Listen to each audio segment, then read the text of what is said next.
시청자님 반갑습니다. 오늘은 새로운 재밌는 이야기를 해보려고 그래요.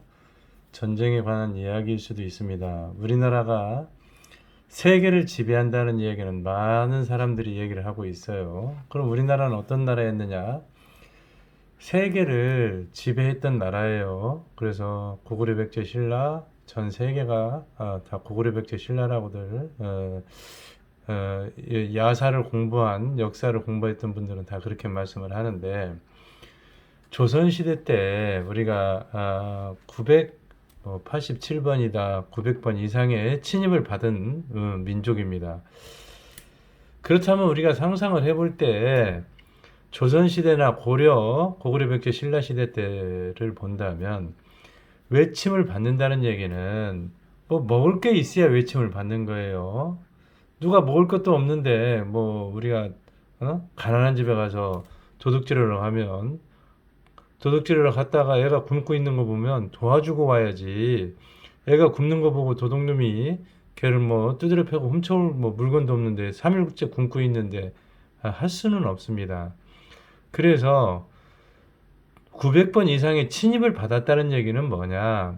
옛날에는 농사를 지었어요. 그래서 농사를 지을 때 농토가 많았다는 거지.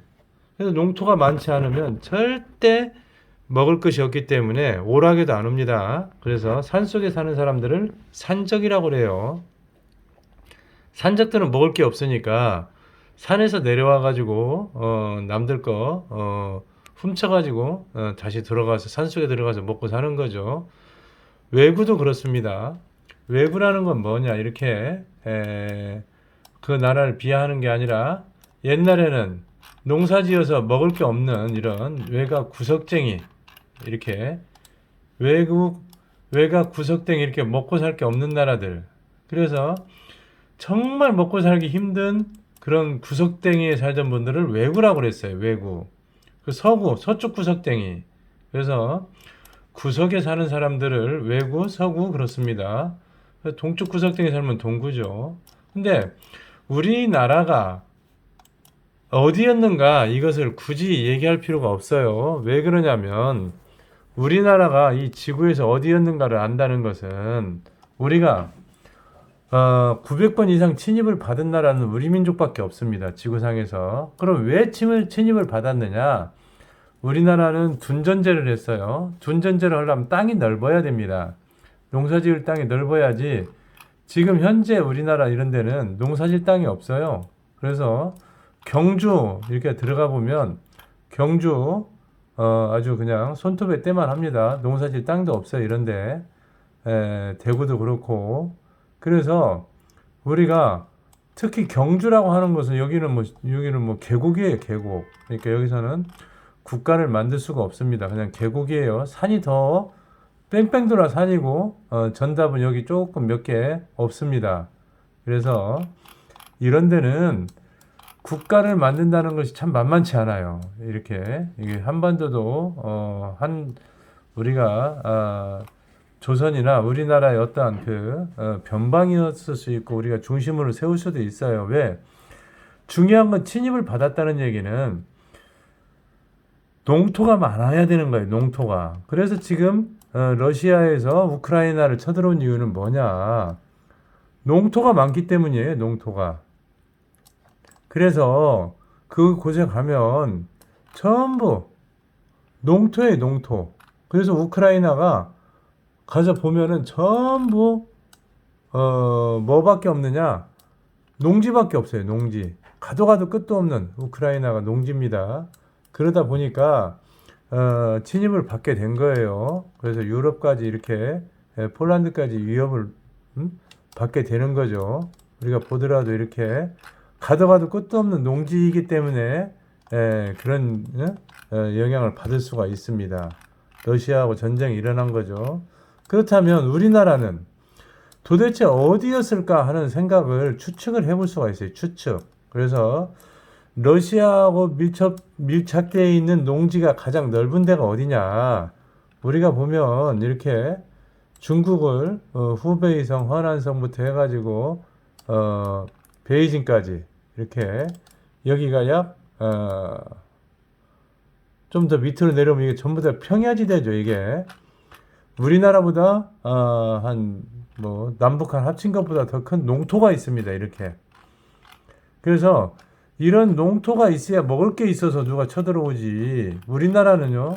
박정희 대통령이 필리핀의 마르크스한테 갔더니 마르크스가 도망갔어요. 왜 그러냐? 만나주지도 않고. 왜? 먹을 것도 없는 나라가 오는데 누가 여기를 만나주겠어요? 그래서 필리핀이 박정희 대통령을 안 만나줬죠. 똑같습니다. 우크라이나나 이런 러시아나 또는 이렇게 중국의 넓은 땅, 영토, 그러니까 미국에 보면 이렇게 미국에서도 이 평야지대가 이렇게 약 한 2,000km 정도가 평야지대예요. 이렇게. 그러니까 먹을 게 이런 데는 먹을 게 많은 거예요. 먹을 게. 그래서 이렇게 2,000km, 2,800km 막 이런 정도 돼야 이 호수만 해도 5대5죠. 이게 옛날로 보면 이 5대5가 5개 호수가 있어서 5대5입니다. 이게 우리가 옛날에 5대5라는 이야기가 많이 나올 겁니다. 우리 역사책에. 그래서 우리나라의 배경이 뭐 미국이다 또는 중국이다 또는 아까 우크라이나 이쪽 그쪽에 가면 카자흐스탄이나 이런 데 동전이 당군전을 쓰고 있다는 얘기가 있어요. 그래서 이 조선이란 나라가 어디였느냐? 최고의 곡창지대가 전부 조선이었다, 우리나라였다, 이렇게 상상을 해볼 필요성이 있어요. 그렇기 때문에 먹을 것이 있으니까 먹을 거 없는 사람들이 죽음을 무릅쓰고 쳐들어오는 거지, 먹을 것도 없는데 쳐들어올 리는 없습니다. 그래서 우리나라가 900번 이상 침입을 받았다는 얘기는 지구의 가장 곡창지대가 우리나라였다는 것을 여러분들이 알아줘야 돼요. 그래서 가장 곡창지대가 우리나라였기 때문에 사람들이 쳐들어왔다. 지금 먹을 거 없는 나라를 쳐들어가라고도 안 쳐들어갑니다. 왜 그러냐면 거기 가면 굶고 있는데 도와줘야 되잖아요. 그래서 이 지구의 역사는 우리나라 역사일 가능성이 제일 많다라는 것을 여러분들이 생각해 봐야 돼요. 그런데 왜 우리나라가 지금 이렇게 조그마한 데 와 있냐? 그것은 뭔가 사연이 있어서 여기로 와 있을 테고, 그런 사연은 나중에 이제 우선 얘기를 하기로 하고, 그렇다면 우리나라가 이렇게 조그만 나라에 일단 와 있어요. 와 있어서 지금도 곡물의 83%를 수입합니다. 그러니까 우루과이 라운드나 FTA 협약이 없다면 우리나라는 지금도 굶는 사람들이 절반씩은 굶는다고 봐야 돼요. 다행히 우루과이 라운드 FTA 협약이나 반도체, 자동차, 철강, 조선 이런 것들이 잘 되면서 다른 나라에서 저렴하게 쌀을 곡물을 수입함으로 인해 가지고 쌀을 수입해도 쌀과자, 쌀라면, 쌀떡 이런 것을 만들기 때문에 우리가 쌀이 남는 거예요. 그런 거 안 만든다 그러면 지금 쌀 부족해서 굶습니다. 어떻든 우리나라가 지금 모든 비급서를 보면 세계를 지배한다고 그래요. 그럼 지배할 수 있느냐? 지배할 수 있다. 우리가 세계를 리드할 수 있다. 그럼 어떻게 리드하느냐? 우리나라는 홍익인간입니다. 옛날부터. 그래서 우리가 보면 현재 우리나라가 세계를 리드해 나가는, 지배해 가는 방법이 제일 유익한 게 뭐냐? 예를 들어서 중국도 우리나라가 삼성, 현대, LG가 들어가서 많이 발전을 시켰죠. 그 발전을 우리가 이렇게 베트남에 가서, 베트남이라는 그 굉장히 후진국이었죠. 후진국이라는 나라를 가서 다른 나라는 절대 이렇게 발전시킬 수 없었던 베트남이라는 나라를 삼성, 현대, LG, 포스코가 들어가서 지금 베트남을 세계에서 가장, 이 동남아시아에서 가장 잘 사는 나라로 지금 만들어가고 있어요. 이게 홍익인간입니다. 다른 나라는 어떤 나라를 가든 신탁 통치나 지배를 통해서, 예를 들어 스위스나 네덜란드나 이런 데가 옛날에 인도, 다른 아프리카, 다른 나라를 가가지고 거의 노예를 삼았어요. 서양 사람들은. 일본도 거의 그런 경향이 많습니다. 그러나 우리나라는 아프리카가 됐든 아프리카에 가서 옥수수 심어서 살려주고, 우리나라가 돼지 많이 해서 살려주고, 아프리카를 가서 우리나라는 살려냅니다. 그래서 아프리카에서 가면 아프리카에서 좋아하고, 또 베트남에 가면 베트남에서 좋아하고, 베트남이 또 코로나 때 어쩌고 저쩌고 하니까 인도네시아, 인도로 간다고 하니까 베트남이 지금 빌고 있어요. 자, 그렇듯이 홍익인간이란 건 뭐냐?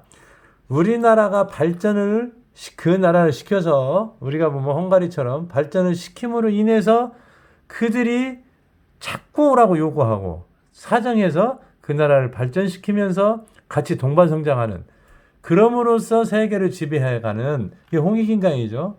그래서 지금 미국도 우리나라를 러브콜하고 있어요. 그래서 산업 측은 그렇습니다. 그러면 군사적 측면에서 세계를 지금 지배할 수 있는 방법은 뭐냐?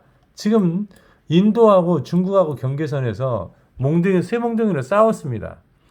그때 쇠몽둥이 갖고만 싸우면 안 되기 때문에 인도에서 우리나라에 K9 자주포를 신청했어요. 그러면 인도가 우리나라의 자주포를 씀으로 인해서 인도라는 나라가 우리나라하고 동맹군이 될 수밖에 없습니다. 그렇다면 그렇게 베트남, 중국을 둘러싸고 있는 필리핀 이런 나라들을 우리나라가 무기 수출을 함으로 인해서 무기를 우리가 같이 틀을 구축하게 되면 동맹군이 돼서 세계는 또 재미있는 역사가 시작될 수 있습니다. 그래서 이 지구촌의 가장 노른자위를 차지했던 민족이 우리나라고 가장 그 노른자위에서 가장 배불리 잘 먹고 잘 사니까 외구나 서구에서 이 노른자위 땅에 굶어 죽게 생겼으니까 900번 이상 1000번 몇천 번씩 쳐들어온 게 실제적 역사적 사건이고 먹을 게 없으면 오라고 나눕니다. 그래서 그런 것들을 그런 스토리를 하나하나 찾아가는 재밌는 시간 만들어 보겠습니다. 여러분 우리나라는 세계 최고의 랭킹 국가였고 앞으로 다시 그걸 찾아서 세계 최고의 멋진 나라로 다시 살아가는 그날이 점점 다가오고 있다. 그 속에 우리 민족이 있고 우리 자녀들이 있고 우리가 있습니다. 여러분 축복받는 그날까지 다시 제가 찾아오겠습니다. 감사합니다. 구독, 좋아요 꾹꾹 눌러주시고 우리가 더 많은 그 좋은 내용을 위해서 후원도 받을 생각을 하고 있습니다. 도와주시면 고맙겠습니다. 구독, 좋아요 꾹꾹 눌러주시고 후원도 팍팍 해주시면 제가 가장 멋있는 세상 이야기를 또 들려드리겠습니다. 오늘은 여기까지입니다.